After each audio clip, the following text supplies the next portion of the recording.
இருப்பவர்கள் நாம். நம்முடைய ரத்த மந்தங்களுக்கு எந்த பாதிப்புகளும் ஏற்படக்கூடாது நாம் நினைக்கக்கூடியவர்கள் நாம்.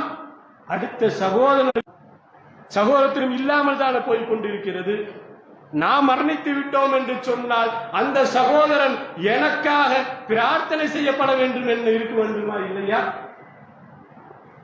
பேசி விடுகிறோம், ஏசி விடுகிறோம், பிறகு என்ன செய்கிறோம்?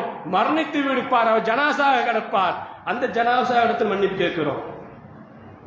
பேச வேண்டியெல்லாம் பேசிவிட்டு அந்த ஜனாசாவிடத்தில் நாம் மன்னிப்பு கேட்கிறோம் என்று சொன்னால் ஏதாவது பிரதிபலன் உண்டா? எந்த பிரதிபலனும் இல்லையே. எப்போது நம்முடைய சகோதரனுக்கு நம்மனால் ஒரு பாதிப்பு வேதனைக்குள்ளாகி விட்டேன், என்னை மன்னித்து விடு என்று அந்த நேரத்தில் பேசப்பட வேண்டுமா இல்லையா?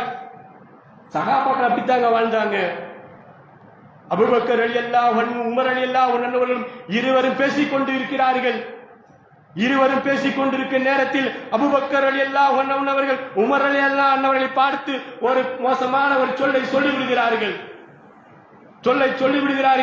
உடனே உமர் ரலியல்லாஹு கோபம் வந்து அவர்கள் வீட்டுக்குள்ள போய் கதவை மூடி விடுகிறார்கள்.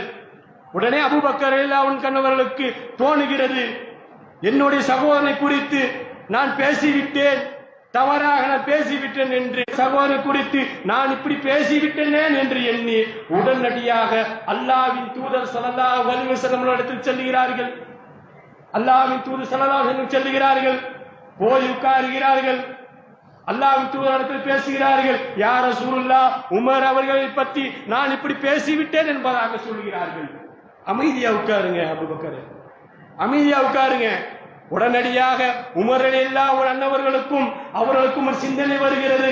இருந்தாலும் என்னுடைய சகோதரன் தானே, அவர் இருந்தாலுமே என்னுடைய சகோதரன் தானே, பேசிட்டு போறாரு, அவர் நம்ம இடத்தில் மன்னிப்பு கேட்க வந்தும் நாம் இப்படி அழைச்சி. உடனடியாக உமர் ரலியல்லாஹு அன்ஹு அவர்கள் அல்லாஹ்வின் தூதரிடத்துக்கு செல்கிறார்கள். உட்கார்ந்துட்டு இருக்கிறாங்க, அபூபக்கர் உட்கார்ந்துட்டு இருக்கிறாங்க, முறையில போறாங்க. அல்லாஹ்வின் தூதருடைய கண்கள் எல்லாம் அப்படி சவந்து விட்டது. உடனே அபூபக்கர் சொல்கிறார்கள், யா ரசூலுல்லாஹ், உமர் மீது எந்த தவறும் இல்லை யா ரசூலுல்லாஹ், தவறெல்லாம் என் மீது தான், நான் தான் தவறு பண்ணிவிட்டேன், அவரை பேசிவிட்டேன் யா ரசூலுல்லாஹ் என்று சொல்கிறார்கள். அல்லாஹ்வின் தூதர் சொல்கிறார்கள், யார் தெரியுமா இந்த அபூபக்கர்? யார் தெரியுமா மக்களே இந்த அபூபக்கர்? நீங்கள் எல்லாம் நான் இஸ்லாத்தை முதலாக சொன்ன போது என்ன, நான் இது போல இன்னும் தவறுகள் செய்ய மாட்டேன், அபூபக்கர் மீது நான் நேசம் வைத்திருக்கிறேன், பாசம் வைக்கிறேன் என்பதாக சொல்லி சகோதரத்துவத்தை அப்படி பாதுகாத்தவர் தோழர்கள். இன்னைக்கு நம்ம